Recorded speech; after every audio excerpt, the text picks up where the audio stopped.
what I want to do is to bring out, in a way, two haunting refrains. One is the role of choice, and the other is risk, and how risk should be shared.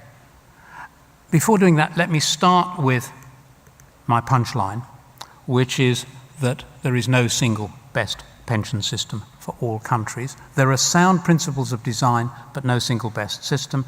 It's a very simple argument. Pensions have multiple objectives.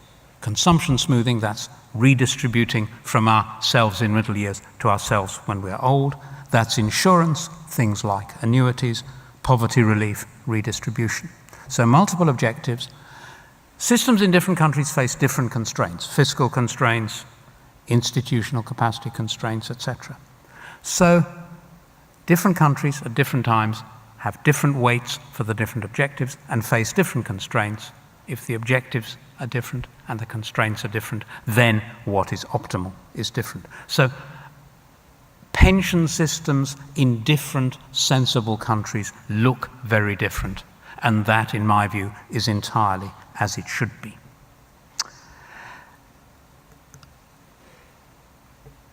Next point. People talk about the pensions crisis. Mistake. There isn't an aging problem. I always tell my students that they play by the same rules as me. They have as much right as I do to have a personal opinion, but they, like me, will be held publicly accountable for the quality of their analysis. But I tell them there's one exception. If they use the term the aging problem, they fail. It is an ideologically unsound concept. People are living longer. This is arguably the greatest welfare triumph of the 20th century. The problem is not that we're living too long, it's that we're retiring too soon. So a message to all of us is we need to think more intelligently about what age means. I was reading a fascinating article recently which made the point that we tend to measure age from when people are born. If you measure age in terms of how much longer they have to live, you get a very different story. This article was arguing that if you measure age in terms... let me give an example. Which society do you worry about more? Average age 30, life expectancy 40, or average age 50, life expectancy 75? In important respects, the second society is the younger one, and on that measure, Britain today is 3 years younger than we were in 1840. So don't get too excited about the crisis. A few lessons from economic theory, particularly about the issue of choice, particularly looking at the economics of information and fun stuff, behavioral economics. Lessons from information economics, well, people don't know even the basics about pensions. In a survey, 50% of Americans didn't know the difference between a stock and a bond. Most people don't understand the need to shift from equities to bonds as they age, and very few people realize the significance of administrative charges. So you've got information problems, you've got problems of non-rational behavior. Simple economic theory predicts that we save voluntarily for our old age, and when we retire, we buy an annuity. But that's not the world we live in. What economists call bounded rationality, people delay making decisions. There's inertia. They stay where they're put. In practice, whether people have to opt in or opt out should make no difference. In theory, it should make no difference. In practice, it does. There's problems of immobilization. If you're asked to do something that's impossible, like Swedish workers are supposed to choose a pension fund from 800 pension funds, then a very common reaction is to do nothing. So one problem is people don't behave rationally because it's too complicated. Secondly, people don't behave rationally. They know what they ought to do, but they just don't do it. Bounded willpower. And this is where behavioral economics tells us quite a lot. There's experimental evidence As you came in here today, you signed up for your snack for next week's seminar. And 2/3 of you chose fruit salad, because that's the healthy option. 1/3 of you chose chocolate. But as you came in, there was the table with the fruit salad and the chocolate. And 2/3 of you chose the chocolate. We are rational for the future, but much less so for the present. The problem is the future becomes the present. So there is an inherent problem. And there's been clinical measurement of brain activity. This is where economic theory meets hard neuroscience, which shows that the short-run decisions are made by a different bit of the brain than long-run decisions. What's called the mesolimbic part of the brain. That's the old bit, the animal bit, the wolf this down now, it might be my last meal bit. The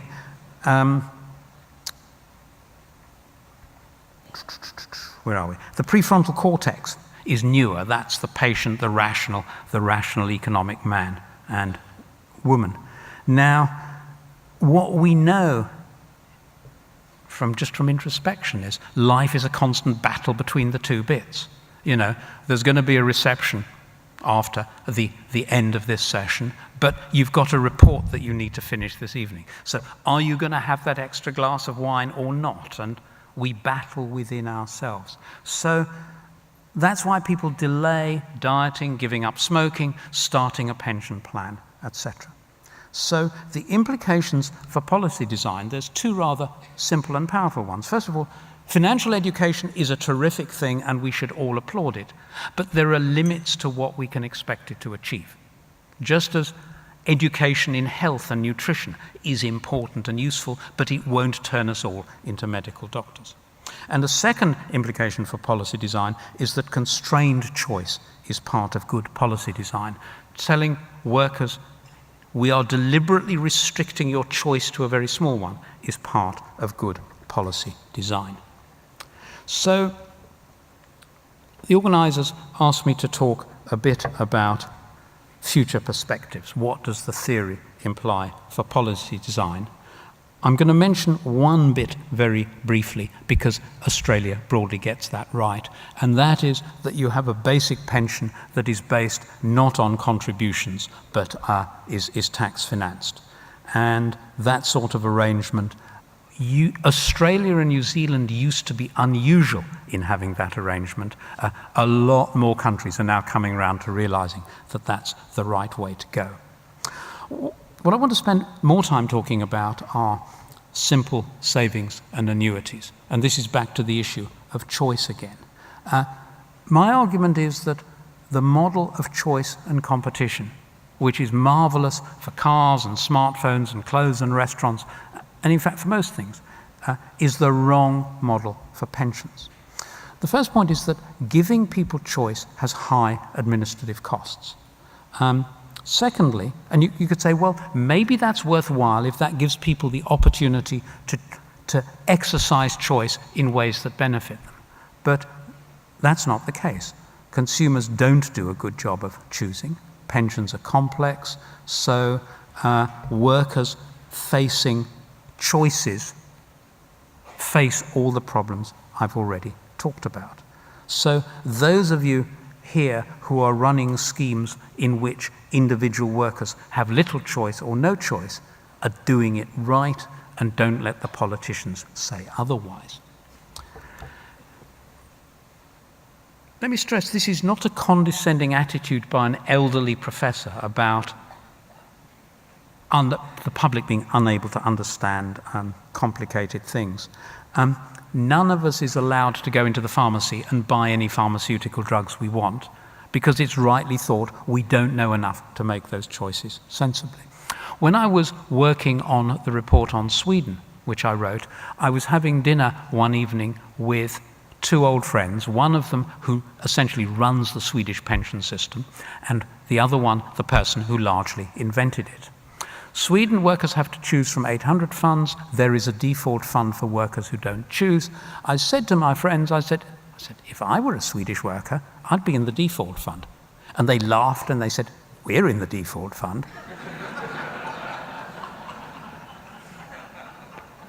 So the criticism I'm making is not of pension funds, but of the model.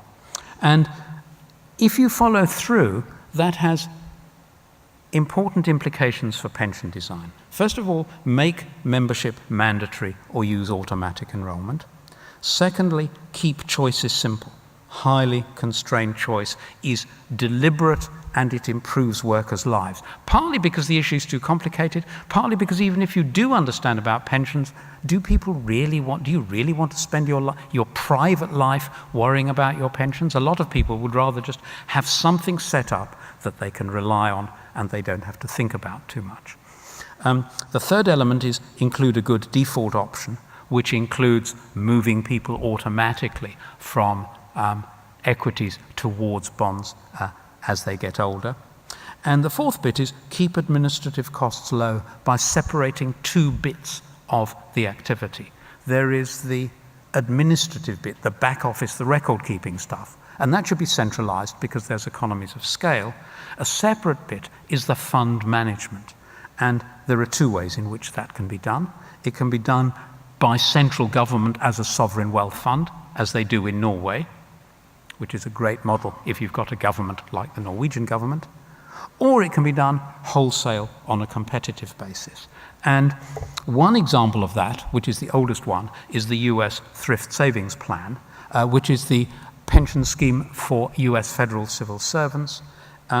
Auto-enrollment, workers choose from 5 funds, account administration is centralized, there's wholesale fund management. The people who run the Thrift Savings Plan outsource the investment decisions to private firms in tranches of, let's say, $100 million, to private firms who have to have identical portfolios for their private clients to insulate from political interference. The UK last year introduced what we call the National Employment Savings Trust, Nest Pensions, which is very much along the lines of the US Thrift Savings Plan, and was introduced explicitly in the UK based on the insights from behavioral economics that I've been talking about. So, are those the only ways? No, there are other ways. So far I've been talking about choice and its limitations. The other haunting refrain I mentioned is risk. And the problem with individual accounts is, if they're fully funded, is all the risks fall on the individual worker. If you have collective defined contribution plans, industry plans, as some of them are here, or in the Netherlands, you share risks a bit more widely. But it's inherent that any plan that is fully funded can share risks only amongst current participants, current contributors, and current beneficiaries. If you move to a partially funded world, then that may have disadvantages in other respects, but one of the advantages is it allows you to share risks more widely. So the system in Sweden, and similarly Norway, what are called notional defined contribution pensions, are state-run. They pay benefits that are quasi-actuarially related to a worker's contribution over his or her working life. They are partially funded. That meant that when the nasty stuff hit the fan in 2007 and 2008, pensioners in Sweden took a bit of a hit, but it was nothing like the hit that people retiring with individual funded accounts took. I mean, sort of the worst hit for individual funded accounts was about 20%. In Sweden, pensions fell by between 2 and 3%. Or you can have a system as in Finland, which is a collective career average defined benefit pension. Now, I think my private view is that the pension system in Finland works in Finland, but it wouldn't transfer very well. Let me get to my conclusion, the essay questions which the conference organisers set me. What makes a good pension system? Answer: one that respects the multiple objectives and the multiple constraints. One size does not fit all, nor should it. Future perspectives, non-contributory basic pensions you've already got. Simple thrift savings plan type arrangement. your industry schemes are starting to reach towards that, there are other arrangements possible. Let me just wind up very briefly with the so what question. Why does it matter? It matters obviously because pensions affect the lives of hundreds of millions of older citizens globally, not only older people but people who aspire to get old. Pensions matter for national economic performance, but final point, they matter internationally. Part of the financial crisis grew out of global financial imbalances, which arose because China was saving like crazy and buying US government bonds, which plugged the US deficit. Why were people in China saving like crazy? Answer, they don't have a decent pension system. So you could say, if China had had a good pension system, we would never have had the global financial crisis. Something for you to think about. Thank you very much. I'd like to start with where we agree. It's a good place to start with a visiting speaker from overseas. Retirement income systems are diverse and often involve a number of different programs. That's a quote from the OECD. And I think Nicholas has really said that, and we shouldn't all be in the same place at the same time. In fact, in our Melbourne Mercer Global Pension Index report last year, we said there is no perfect system that can be applied universally around the world. So I think we're absolutely on the same page at that point. In fact, I think we're probably on the same pages at several points. But let me talk you through what we've done with the Global Pension Index. What we've tried to do here is to say, what are the features of a good system? What are the characteristics that we can look forward to? And we think they are likely to lead to, and the outcomes they're likely to lead to. Firstly, improved benefits for individuals and households. Secondly, an increased likelihood of sustainability. After all, in the pension systems, we're not talking about next week's salad or chocolate. We're talking about the income we might receive in 40 or 50 years' time. I think we've seen that the Greek system, for example, wasn't very sustainable. But thirdly, and equally importantly, we want to see a greater level of confidence and trust in the system. People are putting money in the system for some period of time, and they want to make sure it's invested well and it will be there when they need it. So in that context, about 5 years ago, with the help of the Victorian Government, we developed the Melbourne Mercer Global Pension Index, and we publish it through the Australian Centre for Financial Studies. I'm not going to go through the report, it's about 70 pages, issued last October, but it is available on the web if you wish to download it for no charge. But what we tried to do in that index report, and then I'll compare where we are in Australia with some other countries around the world. We really ask three questions, or three series of questions. The first one is about adequacy. What do you get out of the system? What does it provide? The second sorts of questions we ask is, can it keep delivering? Will it be there when I need it? And the third is, can I trust it? And we summarise those three questions under the three themes of adequacy, sustainability, and integrity. Now, in that sense, we bring together 40 indicators or questions that we ask about each country's system. We're not asking about a particular plan, but we're asking about the system as a whole. The first bunch of questions are about design issues, about adequacy. What's the level of the basic pension? What will you get if you work for 40 years? What are some design issues? Preservation, as we know it in this country. Portability. What happens when I change jobs? What happens when I get divorced or separated? Does the system support me? Those design questions, I think, are really important. Secondly, we look at questions around sustainability. Is there money in the system?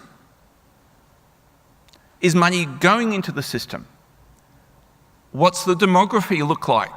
Not only now, but 20 or 30 years out. And what's the level of government debt? Because if the level of government debt is too high and increasing, that base pension is going to be under threat in the years to come. And the third bunch of questions we ask around integrity, about governance, regulation, communication to members, level of costs. So can people trust it? About half the index is based on international data we receive from overseas agencies, publicly available, OECD, World Bank, International Labour Organisation, etc. And about half the index is based on our Mercer colleagues around the world.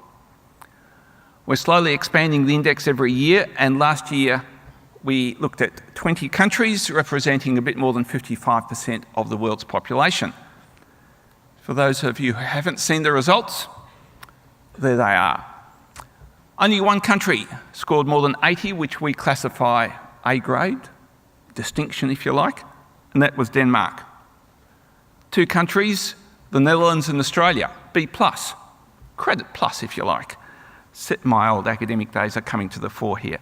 B+, 75 to 80. And then you run down through Britain, through the US, several countries there, and towards the bottom, several emerging economies, such as Indonesia, India, and China. And that's not surprising. Those economies are emerging, and we wouldn't expect them to have a fully developed pension system at this stage. But how does Australia compare in some of the key comparisons? Let's have a look. I'm going to compare Australia with 3 other countries.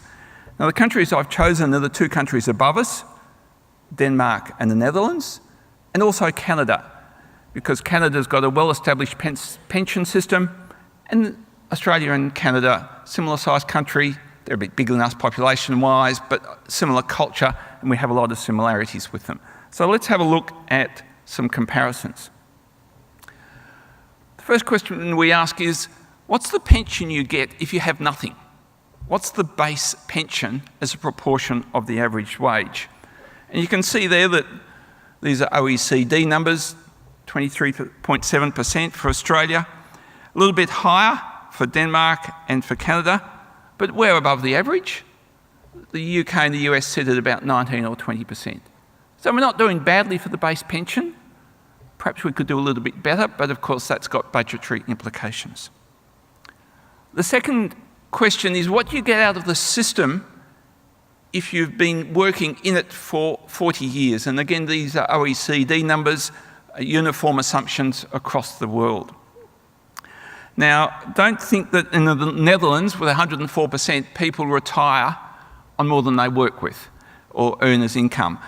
It's a little bit misleading the way they do it, but I think the important thing to note here is that the Australian system doesn't deliver quite as much as the other countries, such as Denmark and the Netherlands, but again, we're above average.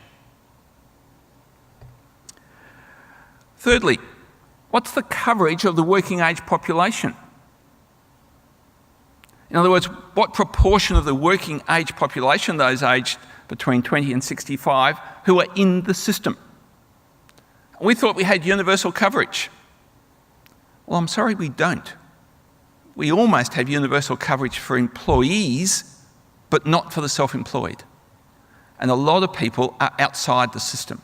And the numbers show that. We're doing pretty well. Again, we're above the average in terms of coverage, but not as well as Denmark or the Dutch. One of the sustainability questions we talk about is what is the level of assets in the system as a proportion of GDP? In other words, how much money is in the system already that have we put away? These numbers are about 12 months or 18 months old, so Australia is a little bit under 100%. Denmark and the Netherlands are higher than us, Canada a bit below us. So again, we're above average, but we're nowhere near the top. We've talked about income. Nicholas talked about a system delivering retirement income. One of the questions we ask is what proportion of your accumulated benefit is required to be converted to an income stream?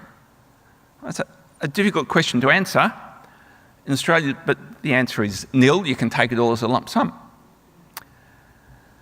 In the Dutch and Canadian systems, you've virtually got to take it as an annuity or a pension. And Denmark gives you a bit more flexibility. It's about half that you've got to take as a pension on average. To get an average around the world's very difficult to that question because you've got all sorts of different systems. Moving from those numerical benchmarks, let's look at our governance and see how we rate in terms of governance. Firstly, we ask, do the trustees or fiduciaries, are they required to have an investment policy? In Australia, the answer is yes. And out of the 20 countries, 16 and a half have to have an investment policy. Now, why a half? Isn't that answer either yes or no? Well, actually, some countries have mixed systems, so it's sort of not necessarily a yes or a no. Is a risk management policy required? Well, we spend a lot of time looking at our risks and trying to manage them as trustees and fund management. Yes, we have to do it in Australia. Most countries have to do it, but by no means all of them. Then something we introduced under the new APRA standards, do we have to have a conflicts of interest policy? Yes, we do. But now we're getting into a minority of countries having to have a conflicts of interest policy. Let's have a look at some more. Do trustees have to satisfy the personal requirements? Things like the fit and proper person status. Again, the answer is yes for Australia. A majority of countries there, but not much of a majority. Do you have to send out annual statements to members to tell them what they've got in the fund? Yes, we have to do that, and most countries do, but not all of them, which I find absolutely astounding. Surely the members should know what they've got. And in the benefit statements, are we required to put some sort of projection in there? Now, we've talked about that for some years in Australia, and we don't yet have to do it, but 5 countries out of the 20 have to provide it. Interestingly, of the 20 countries, of those 6 questions, no country got 6 out of 6. We got 5 out of 6, as did a few other countries such as Britain, Sweden, Switzerland and Brazil. So in the integrity space, we're not doing badly, and we've certainly lifted our game with the stronger super reforms and APRA governance and the APRA prudential standards. One of the other questions we look at, and internationally there's been a fair bit of discussion around this, is where are the assets invested in Australia, and are we too risky? One of the questions we ask is what proportion of all the assets in the pension system are invested in growth assets? Now, I recognise the definition of growth assets is a bit tricky, but nevertheless, to try and get some international comparison, that's what we've used. And here are the results. Of the 20 countries, Australia has more in growth assets than any other country. You notice countries like the UK and US aren't that far behind us, and there are countries down the bottom like Singapore and Korea that have very little in growth assets. So one of the questions that will be tackled by the financial system inquiry will be, have we got too much in growth assets? And I think the Australian answer for the Australian context is no. And why do I say that? Firstly, we are a maturing system.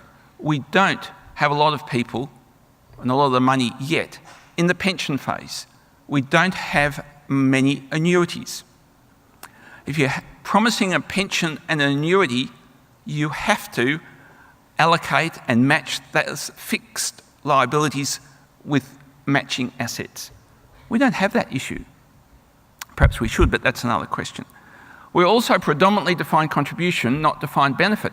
If you look at the UK, where there are a lot of defined benefit schemes that are de-risking, so they're moving into bonds to try and match those liabilities that the defined benefit scheme is promised. I think it's also fair to say that within the Australian system, there are limited opportunities to invest We haven't got a very deep corporate bond market. We have a very, very limited index bond market. And we have what I call the SMSF effect, where most SMSFs invest in this country. There is very limited international investment. Very significant investment in Aussie equities and in cash term deposits and some property. So they're not, by and large, investing outside Australia. Our dividend imputation and franking credit system encourages investment in Aussie equities. And as we approach retirement, Nicholas talked about life cycle, which I support life cycle investment and gradual de-risking. But we shouldn't suddenly de-risk in our 50s.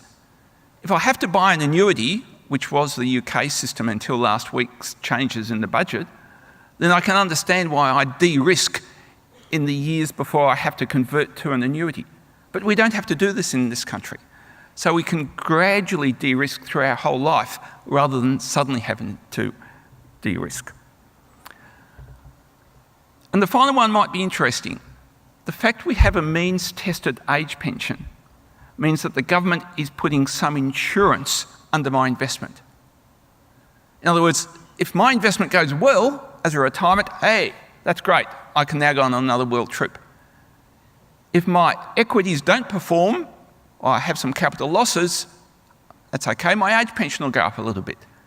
So I've got an option. And I think that encourages some, not all retirees, but some retirees to invest in the equity space. So to sum up, as we move towards a financial system inquiry that is definitely looking at superannuation, and that's a risk for this industry. That's a risk for us if they don't get it right. So we've got to make sure we give them good submissions and we give them good data and good experience so that they have got the data that they need to make the right decisions. So to conclude, I think we have a good system, but we could do better. There's no reason why we can't become an A-grade system. We've got the basics there, but we need to do a few more things. Our coverage is good amongst employees, but could be improved, both under the $450 limit, but also amongst the self-employed space. We need to move from the accumulation stage to the income phase. We need to get people to think about incomes in retirement, not just accumulating dollars. And in that sense, I think benefit projections, which we don't do and don't require, can be a really important part of our communication to our members. Our super system is obviously important for our members and for the economy. We need to recognise that, and that's a really important part of the whole inquiry. And in that space, I suggest not only as an industry do we need to work together, but we need to work together with all our stakeholders, including governments and members, so we all are very clear on the objectives of our system, which in my view should be to provide retirement income for members and households in retirement with some flexibility so people have access to some capital, but we've got to focus on incomes. Thank you very much.